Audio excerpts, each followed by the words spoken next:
Hi, and thanks for joining me on this video. This video is going to talk about things to avoid after a breakup.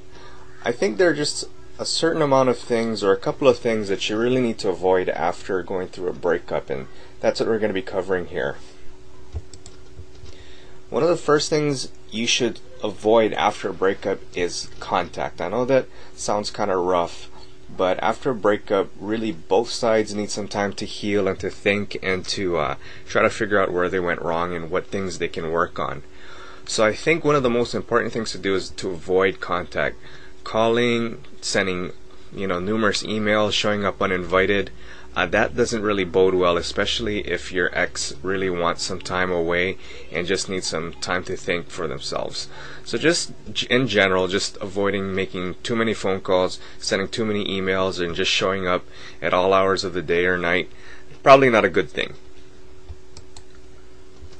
One of the other things to avoid are sad songs or movies, and the reason I put this on there was because it was really hard for me after I went through my bad breakup. Just hearing sad love songs or watching depressing movies just kind of made me feel a whole lot worse.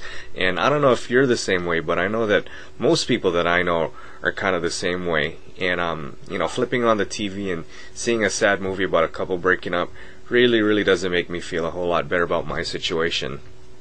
So in general, I would just kind of avoid stuff like that. If you hear something on the radio, just change the channel, make you feel a whole lot better. One of the other things to avoid too are general reminders of your ex.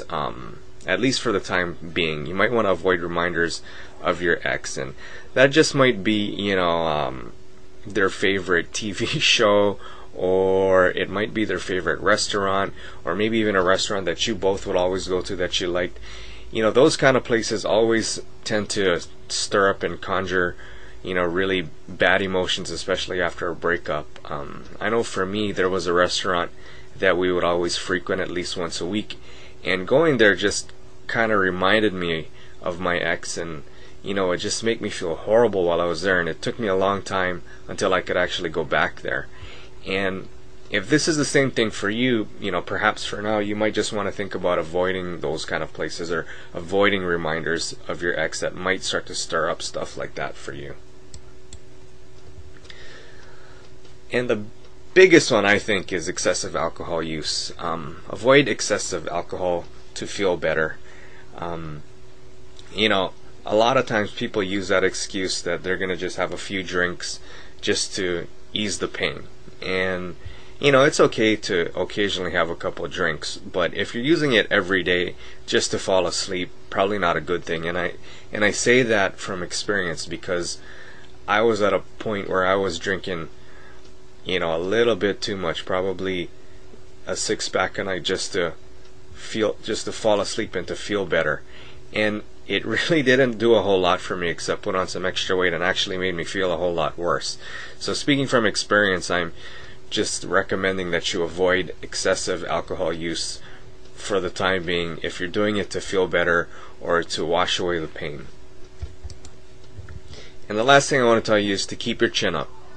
I know that it's hard right now, and it might be tough. It's probably tough to hear these sort of things coming from somebody else, but just remember that it does get better. Keep your chin up, keep on keeping on, and you'll get to where you need to be.